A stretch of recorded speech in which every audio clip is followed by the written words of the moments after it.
안녕하세요. 저는 이제 30살이 되는 여자입니다. 저희 집에 정말 역대 최고로 기가 막혔던 일이 생겨서 이렇게 사연을 보내게 되었어요. 여자의 직감이자 촉은 무시하지 못한다고 하더니 제가 저희 가족 중 한 사람의 인생을 구했거든요. 지금으로부터 그 이야기를 한번 해보겠습니다. 저는 위로 오빠가 2명 있어요. 큰 오빠와는 10살이나 차이가 나고 작은 오빠와는 3살 차이가 나요. 그래서 그런지 큰오빠는 제게 오빠이면서 아빠 같기도 하고 그렇습니다. 큰오빠도 저를 딸처럼 대해줘서 한 번도 싸운 적이 없어요. 제게 늘 다정한 오빠였죠. 반면 작은 오빠랑은 잘하면서도 진짜 많이 싸우고 그랬습니다. 그래도 오빠가 제게 많이 져줬어요. 저희 집안이 딸이 귀한 집이라서 아무리 많이 싸워도 저희 가족 모두가 절 조금 오구오구 해주곤 했거든요.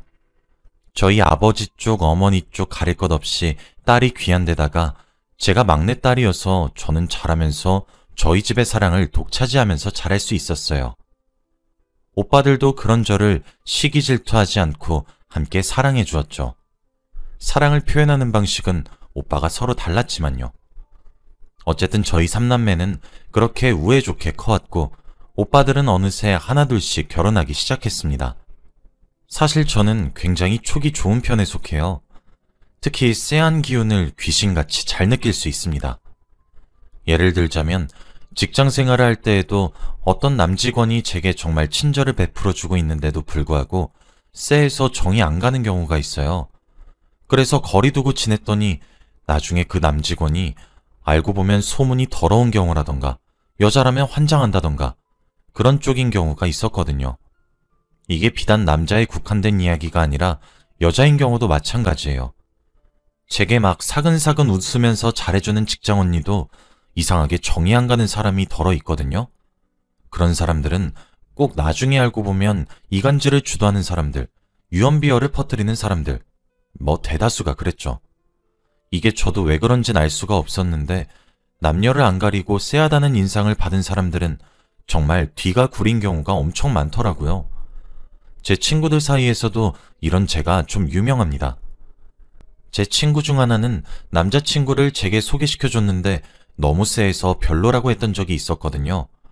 나중에 알고 보니 양다리였던 경우도 있어서 제가 친구들 사이에서도 촉이 좋기로 정말 유명해요.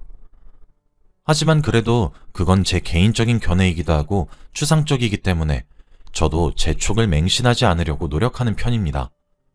친한 사람이 아닌 이상 입 밖으로 말을 하지 않기도 하고요. 아무튼 이 얘기를 왜 하게 되었냐면 저희 새언니 중 한 명이 정말 쎄했거든요. 저희 오빠 둘 다 결혼을 해서 제겐 새언니가 2명이 있습니다. 큰 새언니는 제가 고등학생인 시절에 저희 오빠랑 결혼을 했어요. 그런데 어렸었던 제 눈에도 큰 새언니는 뭔가 사람이 맑은 느낌이라 해야 하나? 천성이 착한 사람 같았어요. 큰오빠보다 4살 어려서 저보다 6살이 많았는데 제게 아가씨 아가씨 하며 환하게 웃어주고 저를 정말 여동생처럼 대해주셨거든요. 그래서 뭔가 제가 따르고 싶어하는 그런 느낌이 계속 들었었죠. 아니나 다를까 큰 새언니는 결혼을 한 이후에도 정말 좋은 아내이자 며느리이자 제 새언니가 되어주었어요. 저희 집은 객관적으로나 주관적으로나 시집살이가 없는 편에 속하거든요. 제사도 지내지 않고 저희 부모님이 며느리랑 함께 해야지 이런 마음이 없고 그냥 너네 둘이 알아서 잘 살아라 하는 쪽이세요. 며느리 안부 전화 받을 바엔 저희 부모님끼리 오붓하게 데이트를 즐기는 타입이죠. 그래서 큰 새언니는 오히려 저를 많이 챙겨주었습니다. 저희 집은 그런 것들을 바라지 않았는데도 제가 너무 귀엽고 동생이 생긴 기분이라면서 살뜰하게 챙겨주었죠. 어느 정도였냐면 제 수능 도시락을 새언니가 싸준 정도입니다. 그래서 저도 새언니를 엄청 잘 따랐어요. 그런데 문제는 작은 새언니였습니다. 작은 새언니는 제가 대학을 졸업하고 취업 준비를 하고 있었을 때 저희 둘째 오빠와 결혼을 했어요. 사실 결혼을 말리고 싶을 정도였습니다. 뭔가 쎄했거든요. 그런데 사근사근 잘 웃고 제게 잘해주니까 뭐가 이상한 건지 콕 집어서 말을 못하겠더라고요. 그래서 입을 닫았었죠. 그런데 제 촉은 정말 맞아떨어졌습니다. 작은 새언니는 큰 새언니의 반에 반에도 못 미치는 사람이었습니다. 일단 자신보다 나이가 훨씬 많은 큰 새언니의 행동에도 웃으면서 비꼬는 그런 행동을 하더라고요. 정말 당사자만 알 수 있을 정도로 말이죠. 저희 큰 새언니가 천성이 착하고 싸움과 불화를 싫어해서 호호 웃으면서 넘겼지만 저는 옆에서 속이 터져 죽는 줄 알았습니다. 제가 큰 새언니 붙잡고 저러는데 왜 화를 안 내냐고 방방 뛰면 큰 새언니는 오히려 제가 자기 대신 이렇게 화를 내주니까 자긴 화도 안 난다며 저를 어르고 달래곤 했어요. 둘째 새언니는 그뿐만이 아니라 저를 걸고 넘어지기도 했죠. 제가 큰 새언니랑 작은 새언니를 차별한다며 울고불고 난리를 치는데 그 시절 생각을 조금만 해도 머리가 지끈거리는 것 같네요. 근데 저도 정말 친하게 지내기 위해 엄청 노력을 했는데도 정이 가질 않아서 저도 저런 나름대로 참 난감했습니다. 결국 저는 그 난리통 덕에 난처해져서 작은 새언니와 사이가 나빠지게 되었습니다. 저는 작은 오빠가 그런 태도를 보인 저를 정말 많이 혼낼 거라 생각했는데 안 맞을 수 있다며 오히려 이해해 주더라고요. 작은 오빠는 이미 작은 새언니의 천성을 아는 듯한 느낌이었죠. 아무튼 눈치껏 제가 둘째 새언니를 요리조리 피해가며 시간이 흘렀어요. 그 사이 큰 새언니와 둘째 새언니 모두 아이를 낳았죠. 큰 새언니는 결혼한 지 시간이 꽤 흘렀는데도 불구하고 아이가 들어서지 않았었거든요. 언니랑 오빠의 몸에 아무런 문제도 없었는데 말이에요. 그렇지만 정말 선물처럼 큰 새언니가 결혼한 지 7년 만에 찾아왔고 집안의 경사였죠. 그런데 그 해에 둘째 새언니도 임신을 하게 되었습니다. 저희 집은 겹경사라며 정말 축하해 주었어요. 그렇게 제 조카가 태어났습니다. 큰 새언니는 귀여운 딸을 낳았고 작은 새언니는 아들을 낳았죠. 그때부터 작은 새언니 입방정은 또 시작이 되었습니다. 자기가 장손을 낳은 거와 마찬가지니 저희 부모님 유산을 자기 아들이 받아야 된다는 둥 진짜 별 말 같지도 않은 소리를 말이라고 짓거리는데 주둥이를 정말 꼬매버리고 싶더라고요. 저는 그런 소리를 저희 집에서 할 때마다 왜 우리 부모님 아직 정정하신데 돌아가신 사람 만드냐고 따박따박 대들었어요. 저런 이상한 소리도 하루 이틀해야 넘어가죠. 그것도 모자라 큰 새언니도 못 잡아먹어 안달이기까지 하니 제가 작은 새언니 뭐가 이쁘다고 따르겠나요? 그래서 유일하게 시누이 짓을 조금 했습니다. 저희 작은 오빠는 그래도 자기 아내가 말을 생각 없이 한다는 사실은 인지하고 있어서 그런지 알아서 잘라내고 막아주고 그러더군요.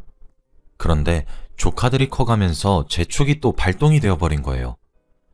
큰 새언니네 여자 조카애는 정말 눈에 넣어도 아프지 않을 정도로 귀엽고 정이 가고 너무 예쁘고 그렇더라고요. 큰 새언니의 예쁜 곳만 닮고 저희 오빠의 멋진 곳만 닮아 너무 귀엽고 사랑스러웠습니다.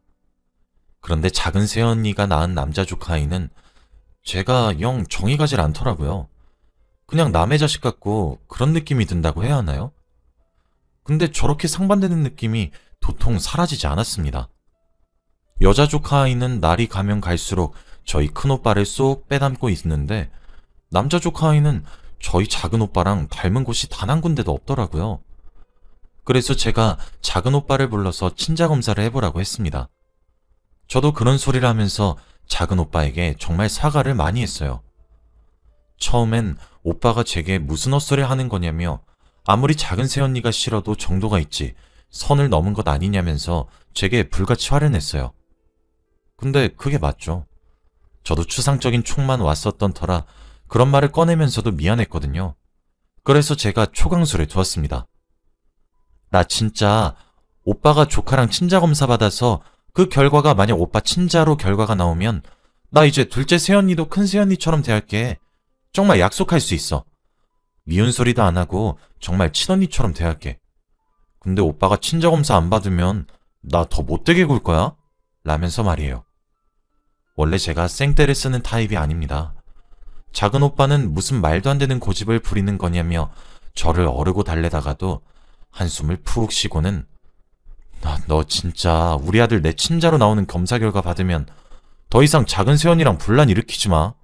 너 지금 약속한 거다. 라고 하더라고요. 저도 사실 떼쓰면서 작은 오빠가 들어줄 것 같긴 했습니다. 그걸 노리고 쌩떼를 부린 거니까요. 저희 본가에서 저랑 작은 새언니는 만났다 하면 비꼬고 앉아 있어서 저희 가족들 모두가 좀 애를 먹곤 했거든요. 작은 오빠는 작은 새언니를 의심한 자락하지 않았고 순수하게 제가 더 이상 작은 새언니와 분란을 일으키지 말고 친하게 잘 지내란 의미로 친자 검사를 의뢰했습니다. 물론 작은 새언니 몰래 말이에요. 와, 그런데 결과가 진짜 기가 막혔습니다. 충격적이기까지 했죠.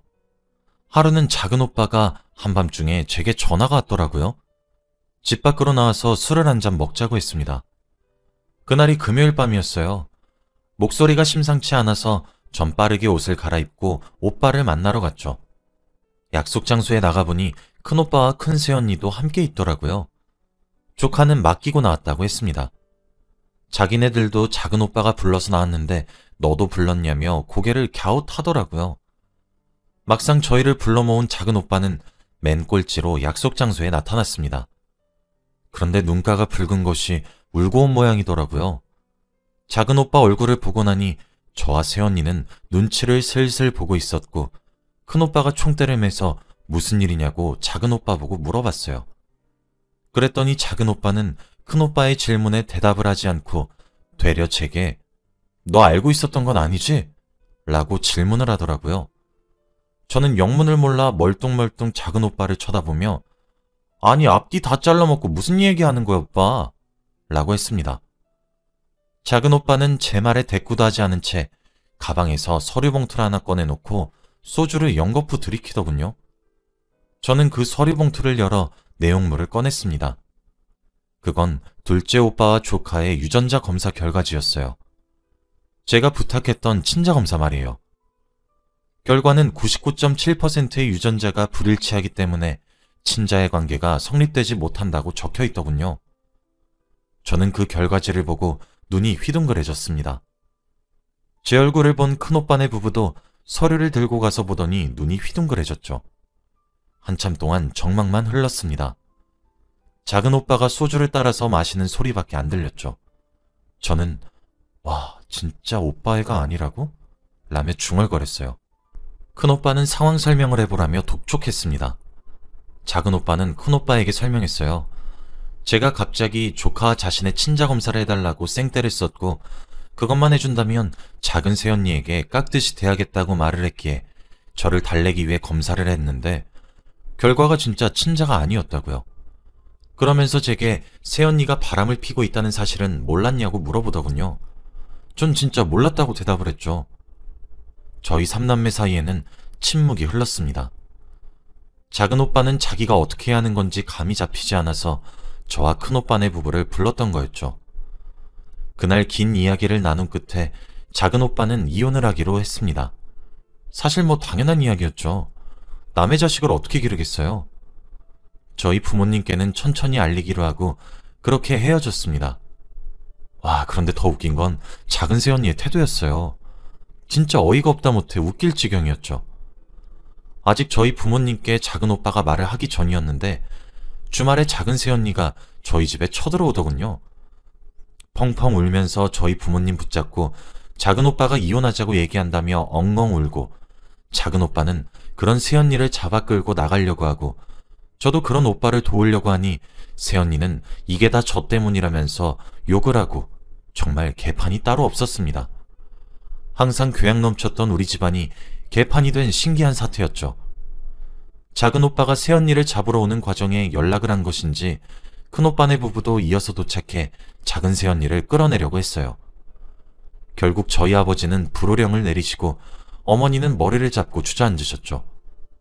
전부 진정하고 소파에 앉아 상황을 설명하란 부모님의 성화에 작은 오빠는 정말 참다 모든 화가 폭발해서 그 자리에서 거의 화를 내다시피 하며 상황을 설명했습니다. 그런데 오빠의 말에 새언니의 반응이 기가 막혔어요. 이게 다 아가씨 때문이에요. 아가씨 때문에 반강제적으로 친자하긴 한 거잖아요. 평소에도 저랑 많이 부딪혔으니 정말 제게 앙심을 품고 계획한 일 아니에요? 만약에 당신 오빠가 제게 계속 이혼을 요구하면 저는 아가씨를 제 가정 파탄 일으킨 사유로 손해배상하고 위자료 청구할 거예요. 라며 제게 소리를 빽 하고 지르는 것이 아니겠습니까? 근데 저도 그 말을 들으니까 눈이 뒤집혀서 따박따박 대꾸했어요.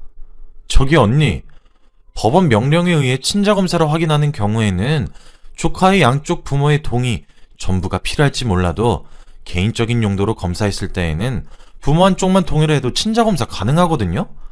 그리고 언니 말은 똑바로 하세요. 언니 가정 파탄의 이유가 어째서 저예요? 제가 뭘 했는데요? 제가 언니 보고 외도하라 시켰어요? 아니면 남의 새끼 배우라고 종용했어요? 내가 뭘 했는데요? 큰언니한테도 깔짝거리면서 본데없는 행동거지 하는 것도 교양 없더니 아주 지방망신 혼자서 다 시키고 앉아있네요. 말 똑바로 해요. 언니가 이혼을 하는 게 아니라 언니는 우리 오빠한테 이혼당하는 거예요. 이혼 사유로는 언니의 외도고요. 아시겠어요? 라면서 말이에요. 저도 정말 있는 힘을 다해 비꼬았습니다.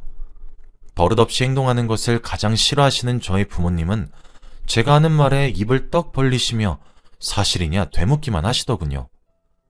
작은 새언니는 그 틈을 타서 집 밖으로 뛰쳐나갔어요. 작은 오빠는 그런 새언니를 따라갔고 큰 오빠네 부부랑 제가 저희 부모님을 진정시켜야 했죠. 며칠 뒤 작은 오빠가 저희 집을 찾아왔어요. 부모님과 저를 거실에 앉혀놓고 새언니와 그날 이후 있었던 일에 대해 말을 하더라고요. 하나씩 얘기해 드릴게요. 새언니는 자신의 아들이 오빠의 친자가 맞다고 주장했어요. 99.7%가 일치하지 않는다고 하면 0.3%는 당신 자식이란 뜻 아니냐고 얘기했다고 하더군요. 그러니까 이혼을 하더라도 양육비 지급하라고 큰 소리를 쳤다고 합니다. 이제까지 친자로 알고 지냈으니 이미 우리 오빠에게도 자식과 다름없는 존재라고 하면서요. 그러고는 이혼을 해줄 테니까 집을 내놓으라고 했대요. 자기는 전업주부라서 정말 힘들게 집안일을 해온 거니까 그에 해당하는 보상을 해주면 이혼을 해주겠다고 합니다. 저희 새언니 결혼하고 나서 자기가 더 이상 일을 하고 싶지 않고 전업주부로 전향하고 싶다고 해서 오빠가 그러라고 한 거거든요. 그리고 마지막으로 제게 진실한 사과를 원했다고 합니다. 만일 제가 진심을 다해 사과를 하지 않는다면 이혼하게 된 원인으로 시누이와의 갈등을 내세우고 제게 손해배상 청구를 한다고 엄포를 놨다고 하더라고요. 저는 그 모든 이야기를 듣고 정말 무의식적으로 와, 그 정도면 대가리에 똥만 찬 거 아니냐? 라고 혼잣말을 했습니다. 작은 오빠도 제 말에 대꾸를 하며 일단 걔랑 대화를 계속 하다 보면 내가 정신병에 걸릴 것 같아서 나중에 얘기하자고 말하고 집 나왔어. 라고 하더라고요. 그렇게 며칠을 저희 집에서 출근을 하며 부모님과 상의를 하는 듯 하더니 어느새 변호사를 고용했다고 하더군요. 그렇게 현재 작은 오빠는 소송 중에 있습니다. 사실 소송이라고 할 것도 없어요. 일방적으로 이기는 싸움이라. 결혼한 지 오랜 시간이 지나지 않아서 재산 기여도를 작은 새언니는 인정받지 못했습니다. 그리고 작은 오빠네 집은 오빠가 결혼한다고 저희 부모님이 선물로 해주신 거라 애초에 부모님 명의였거든요. 오히려 저희 오빠가 위자료 신청을 했어요. 이혼을 하는 와중에 알게 된 것은 작은 새언니의 상간남이 오빠의 이웃 사람이었던 사실이었죠. 언니는 정말 이혼을 하는 과정에서도 저를 걸고 넘어졌어요. 물론 인정되지 않았지만요. 제가 언니에게 욕을 하거나 나쁜 짓을 하진 않았으니 증거가 있어야 말이죠. 지금은 결과를 앞두고 있어요. 작은 오빠는 오히려 제게 그런 사람과 엮이게 만들어서 미안하다고 얘기하더라고요. 저는 오빠에게 저는 괜찮으니 마음이나 잘 추스리란 말밖에 할 수 없었고 오빠는 그저 제게 고맙다고만 이야기를 하더라고요. 참, 여자 하나 잘못 들이면 집안이 망한다더니 딱 그 꼴이지 싶었습니다. 진짜 그 여자 하나 때문에 왜 우리 오빠가 울어야 하는 건지 기도 안 차서. 그래서 나름대로 소소한 복수를 하기 위해 며칠 전에 작은 새언니에게 메시지를 한 통 보냈어요. 이제 다 끝났지롱. 결국 이혼당했지롱. 위자료는 줘야 되지롱. 이라고 말이에요. 놀리려고 보낸 건 맞는데 그 여자가 전화도 오고 문자 답장도 오면서 저를 모욕죄로 고소하겠다는 둥 정신적 피해보상 청구할 거라는 둥 말 같지도 않은 소리를 하길래 응, 꼭 해줘 하고 번호 차단을 했어요. 아마 오빠의 소송들 또한 성공적으로 마무리될 것 같고 오빠도 많은 생각을 하게 한 것 같아요. 이번 기회에 저희 가족 모두가 제 촉의 적중률을 믿는 눈치이기도 하네요. 여러분들도 잘 보고 결혼하세요. 저희 오빠도 뭐 결혼 전에 그런 여자인 줄 알았겠나요? 다 속아서 결혼한 거죠. 참 사람 마음 가지고 장난치는 걸 보고 있으니 언젠간 꼭 천벌받았으면 하는 마음입니다. 제 긴 이야기를 들어주셔서 감사합니다.